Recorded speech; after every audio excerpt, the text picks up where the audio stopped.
I have one more idea to share before I left today, and it breaks my heart today what's going on with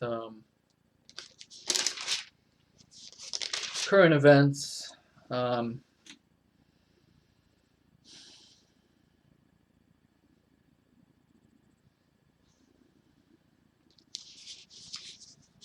I was looking for a particular verse, but I can't find it right now. In Second Chronicles, we've been reading Solomon's speech and that kind of thing, but current events with this idea of kneeling.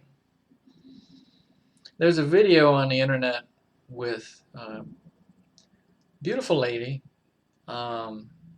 She's walking out of a store or something, and this fat jerk with a camera walks up to her and says, "Excuse me, I'm a representative of Antifa or Black Lives Matter or something, and just your existence, since I'm a representative of Black Lives Matter, really you should be kneeling before me right now, uh, because your existence, you're offensive to black people because you just exist, You should be begging for their forgiveness for your existence.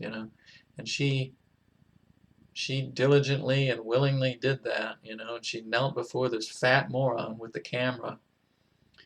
And it breaks your heart. It makes you sick, Because really any of that kneeling before any man is not acceptable. I don't care what man has done, Man is not God. And when you kneel, the effort of kneeling is kneeling before God Himself. You are praying to Him and you are worshiping Him.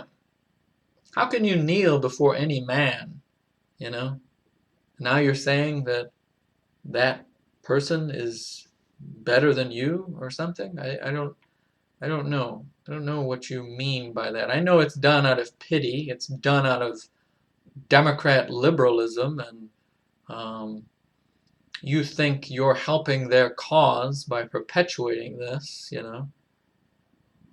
You think you're doing this out of,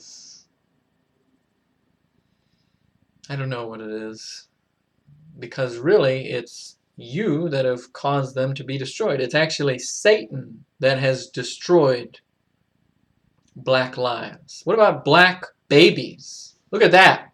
Why don't you look at Margaret Sanger?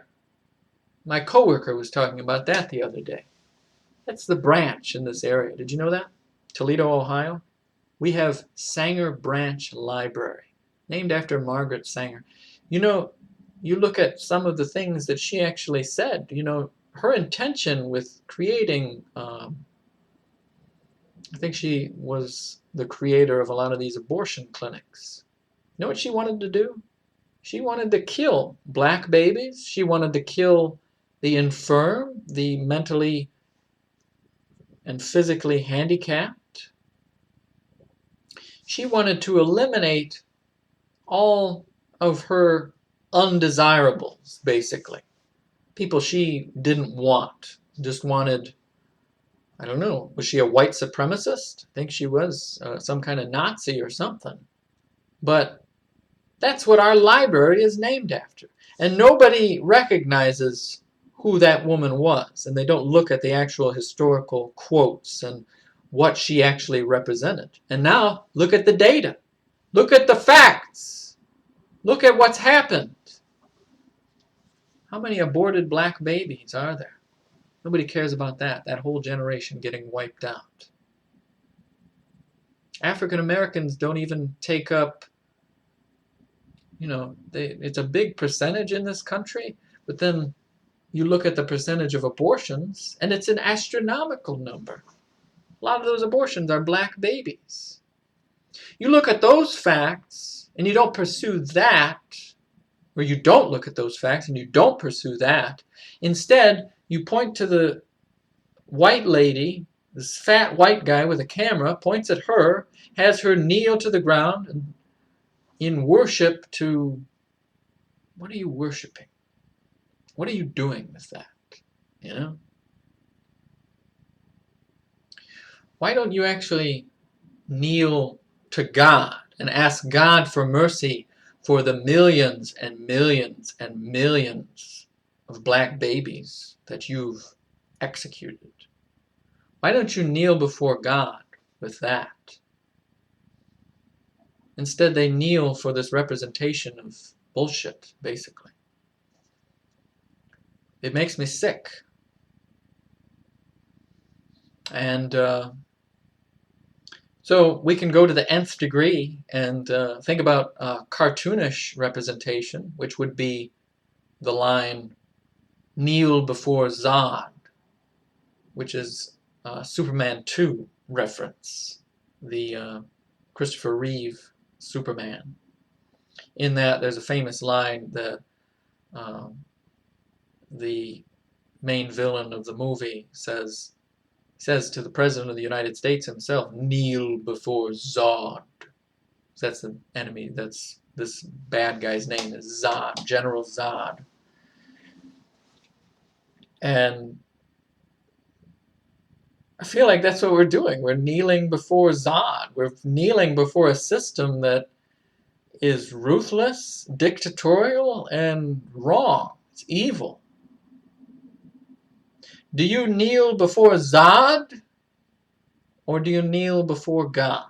See, what I was looking for here in 2 Chronicles, I was looking for Solomon kneels.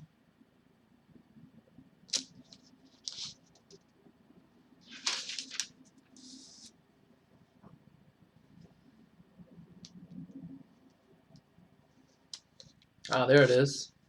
Chapter 6, verse 13 of 2 Chronicles. For Solomon had made a brazen scaffold of 5 cubits long and 5 cubits broad and 3 cubits high, and set it in the midst of the court. And upon it he stood and kneeled down upon his knees before all the congregation of Israel, and spread forth his hands toward heaven. Solomon is the most powerful man at this time.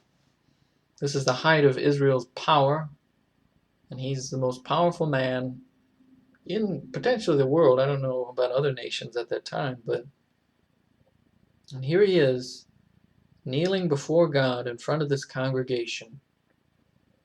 That's the representation we should be. We should be kneeling before God and asking for mercy. Instead, we're kneeling before this Zod character, which is a representation of Satan. That whole recording of that woman kneeling before that fat guy, basically you're kneeling for a system of satanic sacrifice and madness, and evil and hate, Nazism, socialism. That's what you're kneeling for. Wake up. You kneel before God. That's the only one you kneel to. What about all these football players? What are they kneeling for? It's the same thing. They're kneeling for a knee for, I don't even know. It's the same thing. Black Lives Matter. And it's offensive for you to say now that all lives matter. They don't all matter until Black Lives Matter. I'll tell you right now, Black lives do matter. What about all those aborted babies? Do those matter? No, this is a separate issue. Those are just cells. Those aren't really babies. Those aren't souls. I beg to differ. I think that matters more than anything, those aborted babies. I think the real Christian knows that all lives do matter, and every soul does matter. But souls, do souls matter? That's what you should stipulate. What's a soul? That's how they'll respond. Kneel. Kneel before God. Don't kneel for this crap. Thank you for listening. Have a blessed day.